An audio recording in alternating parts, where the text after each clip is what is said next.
Great to see you back from Canada. What impressed you most about Canadian culture? It's not the Canadian culture, but the culture shock that is unbearable.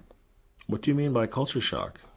Culture shock is caused by the anxiety that results from losing all our familiar signs and symbols of social communication.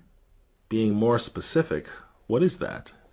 When an individual enters a strange culture, all or most of these familiar signs are removed. He or she is like a fish out of water.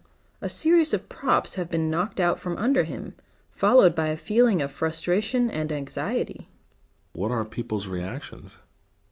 People react to the frustration in much the same way. They reject the environment which causes the discomfort.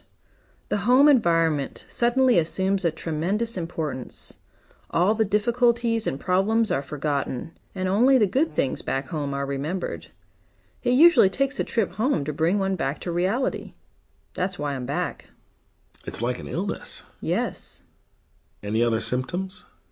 Excessive concern over drinking water, food and bedding, fear of physical contact with others, the absent-minded stare, a feeling of helplessness and a desire for dependence on long-term residents of one's own nationality, fits of anger over minor frustrations, and finally, that terrible longing to be back at home. What is the reason for all this? This evidently grows out of the real difficulties which the visitor experiences in the process of adjustment.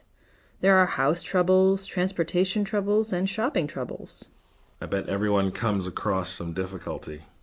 If people succeed in getting some knowledge of the language and begin to get around by themselves, they are beginning to open the way into the new cultural environment. Have you got it?